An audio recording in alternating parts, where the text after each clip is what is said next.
get up. So we're still looking at I here. So one of the things which I wanted to mention was once we've got this settings screen up, you've got a very custom settings interface here. And I can see why. It's relatively sort of custom information, but it's definitely presented in a way that you wouldn't expect. You wouldn't expect this when you hit the settings button. So one thing to consider is to see whether you can sort of provide the same functionality, but within sort of the more standard settings hierarchy. Let's see. Hangover from like one of our earliest versions, and I think it was one of those things that we never really changed or upgraded into kind of the more standard way of doing things. So sure, certainly, it's definitely on our roadmap of things to fix up. Excellent. So I mean, I think just sort of looking at the app in general, I think the biggest way that you're going to be able to oh look, I saw a quit There's button. a quit button. Yeah. So let me ask you what the quit button does. Which button? Quit. If you go settings, there's a quit menu option. The quit button basically tells the app to stop. It's going to stop all the services and things like that. To basically exit out. Okay. Yeah. And so this is as opposed to like you could have it playing, and go and hit the home button, and it'd be kind of like Pandora or music player where it would still be playing and you could do other things. So we wanted to give the user a quit button so they could make sure that it was all shut down. Okay, so that's reasonable. What you might find is actually a better alternative. I see that once you've got the once you've got something playing, you have an ongoing notification, which is absolutely the right thing to do. What you might want to consider is modifying this so that the user can pause directly from that. So your behavior here should be pretty much the same as you would expect from, say, Google Music or Spotify or anything like that, which is going to be playing music or any kind of audio in the background. The reality is that quit button, it's kind of meaningless. You should always assume that any app is going to be able to intelligently continue in the background or get killed in the background without the user having to sort of explicitly exit. It's one of my hot button topics, this whole notion of having an exit button. It's kind of confusing to users because it's not a standard Android paradigm, and it's definitely ambiguous. What does it mean? What exactly does it do? So in this instance, I think you'd be better off implementing it in the same way as music, so that when you hit pause, effectively the app is stopped. So if you do have something ongoing in the background, you just bring down your notification, hit the stop button or the pause button, and that effectively does the same thing as the quit button would do, without necessarily the explicit stop calls to the services and activities. So other than that, I'd say that stop that actually. So other than that, I'd say the biggest thing that you can do to really give this app, which is already quite useful, a little bit more polish, is just look at the design guides on the developer site and see if there are ways that you can sort of easily implement a bunch of those. So things like the action bar, things like the view pager, to try and make something which just looks and feels a little bit more modern, a little bit more in touch with the sort of current Android style guides, and I think that'll have a really big impact. So, I mean, are these, like, our target platform right now is the SDK 8 2.2 Froyo, and so, like, how many of the, like, because I thought as the action bar is introduced later, right? It was at either Honeycomb or ICS, I think, right? Yeah, Honeycomb was the first place it was seen, but ICS for phones, definitely. So, I guess, like, in that regard, like, would you recommend, like, trying to implement these features for future, platforms, as far as like ice cream sandwiches, and then like reflect to get that functionality, or would you or is there a better way to do it and still kind of have that 2.2 base? Yeah, so I guess I would do both. So for the newest releases for the ice cream sandwich phones, then you can just use the native components like the action bar to get that effect. But we've actually been promoting the same sort of general sort of UI design for a while. So there's a lot of, I mean, the action bar is just one piece, but it's sort of the overall look and feel, sort of the way it's all put together. If you follow the ICS guidelines, you'll end up with something which still looks really good and has great usability going all the way back to Froyo. And the only thing you'll have to do yourself is to create basically an action bar or use a third-party tool like Action Bar Sherlock to simulate the same sort of behavior. But fundamentally, it's actually not that hard. You're just talking about a set of views along the top, which has the the app title on the left, navigation over on that side, and any actions on the right-hand side. So you can actually implement something which looks and behaves very similar to an action bar without too much extra work. So in this example, it would be doing that. It would just be helping to move some of these controls into a more predictable place. And so these actions would end up on the top, and everything else would drop down slightly.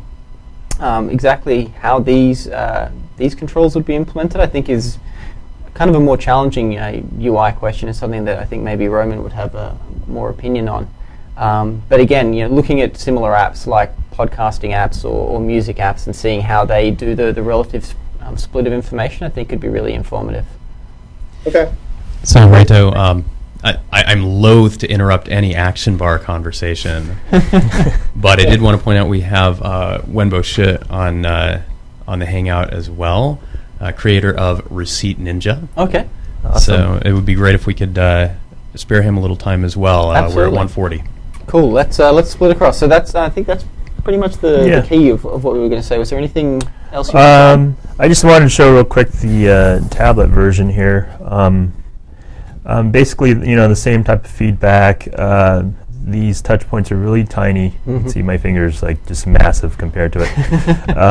You do have abnormally large fingers, there, Robert, so there's that to take into account. And since you have a really big tablet screen, you should be able to utilize it and make the buttons a little bigger. And just in general, this whole web view thing, I'm not actually sure what the value of it is, since it's more of a screen reader type app. And I watched the promo video on your Google Play thing, and it really promotes, starting it up and putting it in your pocket and just, walking to the bus, listening to it in the car or something. So giving so much screen real estate just for this web view that probably isn't going to be looked at, you might want to rethink that. And that's all I had on top of your feedback. Yeah, I would say, and Robert makes a really good point there. If you are doing some text extraction already on it, you might be better off just displaying the text which you're actually going to read out rather than the entire website. Certainly provide a link as you have done, but embedding the whole thing might be overkill. Okay, so we're going to switch to Receipt Ninja. Thank you.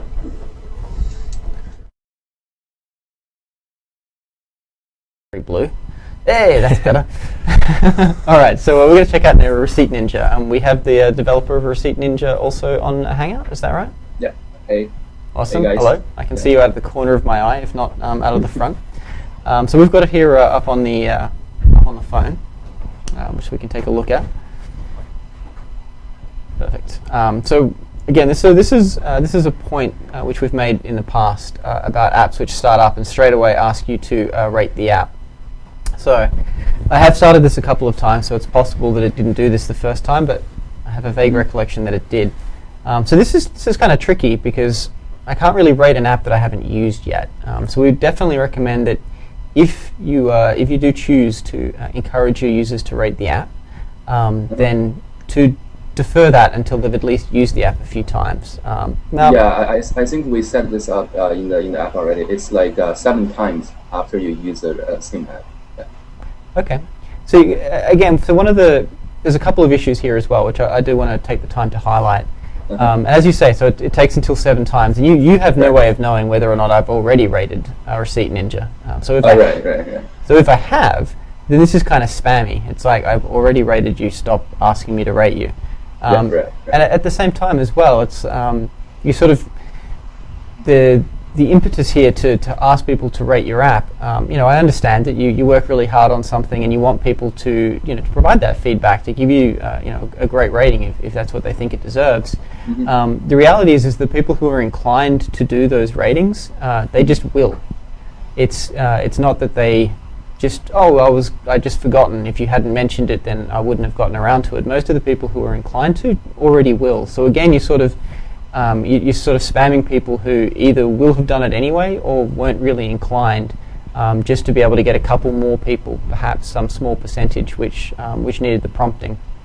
Okay. Yeah. So for the fact that it interrupts my flow, it makes me have to press an extra button before I launch the app. For all of those things, I don't know that you're going to get the right return to make that worthwhile. I've actually seen bad ratings related to something like this, so it might Yeah. actually make it worse to pop something up like this. So that's something to think about too. Yeah. So if you feel strongly that it's something that you want to present to your users, I would suggest doing it on the flip side. So at some point where it's not interrupting the flow, have it somewhere on the screen where it's not interrupting your workflow. It's not an interstitial. Okay, I see. Yeah. All right, so we'll move on. All right, so looking at the app itself, you've gone with the effect where you've got sort of a real world sort of wood type look here, which is interesting. It certainly gives it a strong visual aspect. But there's a couple of things which I want to sort of point off right off the bat. Looking at this, the first sort of feeling I get is that it doesn't quite feel like it's an Android app. You've got these tabs along the bottom. You've got sort of this very iPhone looking button style along the top and on both sides. So it kind of has like it's obviously it's got its own unique UI, but it feels like it's its own unique UI, but tailored more towards an iPhone user. So as an Android user, I feel a little like, oh wait, this doesn't quite look the way I would expect it to. Yeah. So was that a conscious choice? I mean, is this an iPhone port, or did you develop from scratch with this sort of design? Actually, I developed from scratch. Yeah, Android first and then iPhone. But I think it's because the reason why I use tab bar is because I think it's more clear. It's more straightforward. Yeah. So do you have any suggestions? Like if I want to change into Android UI? Absolutely. So we cover a lot of the sort of suggestions I'm going to make in the design site or the design guidelines on developer.android.com. A couple of the key ones there is that generally tabs for Android belong up the top rather than along the bottom. So whether that's tabs or some other kind of navigation like a spinner on an action bar, something like that, we generally have that up the top and towards the left. But I still want to keep the top bar or the action bar so that I can actually have more like actions can be performed on the same page. Sure. So again, so you can totally do that. So again, having the events button, so that's kind of interesting. So that whole workflow is kind of weird. So what we would generally expect on Android is that the top left is going to be some sort of home icon, a logo, something like that. And generally speaking, pressing it is going to take you back to the main screen of your application. So in your case, it would be here. I would not expect the top left to do anything. The fact that here, so you can choose between different events, presumably events which you can then add expenses to. Yeah. So again, like the fact that you've got new event as an option on a button list is confusing to me because this is an action, but presented as a selection. So it's not really the way it should be presented. Like anything which is going to create something new should be implemented as a button or something like that, which implies a user action, which is going to result in another screen. I see. Yeah. So I would probably move that out of there. Let's see, event two. Get the spelling. Okay, so then it's gone into that, and so what you've done here with the navigation is reasonable. But here, what I would expect is that this would then become an icon with an up button. So the pressing this would take me back to the previous screen, the main screen, Okay, I see. if there is a main screen. Yeah. And so here, where you've got the selection, what you would do is have these potentially as a spinner. If you have a look at the Gmail app, that's a really good example of something which allows you to choose between sort of these different inboxes or different labels. So I would definitely check that out. The plus here, that's perfectly reasonable with the ability to create that new receipt, cancel, save. This is fine. One comment I would make, I'm not 100% sure myself of the right order. The design guides explicitly call out which side the confirm versus cancel buttons should be. So it's worth just confirming that you've got them in the right place. Back button does what it should do. So that's all fine. So I mean, I think you can get a long way here just by modifying the navigation structure and switching the tabs so that they're along the top beneath your action bar rather than along the bottom. Yeah, I see. Yeah. And similarly with sort of some of your icons, again, so particularly the settings icon looks a little like an iPhone settings button. Yeah, and yeah, so that's all fine. Again, with this, that's interesting. Later. So one of the things which I would point out here as well in terms of navigation, so obviously these are tabs, and so you're right in that pressing back on a tab shouldn't go to the previous tab, it should exit the app. Right. Yeah. That being said though, settings is not something I would expect to be in a tab. So from an Android perspective, I expect to change my settings and then hit back to go back into the application. So I would consider sort of modifying your settings screen so that it's using a more standard, either the standard settings framework or at least behaving in a way that mimics the standard settings framework. Okay. I notice also that you've got a menu button, so you're not targeting API level 14 or 15. No. So it's not doing anything, which actually turns it into a menu button of shame, because you've got the menu button here, but you don't need it. You don't have an existing menu sort of hierarchy that you need to implement in the new version. So you can get rid of that simply by changing your target version of the SDK. Everything else will continue to work the way that it has done, but the little menu button will disappear, which is a big win.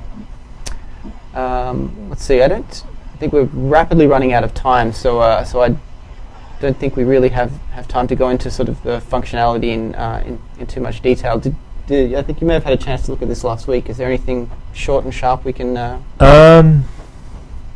Just from a tablet point of view, first of all, it doesn't go to landscape mode.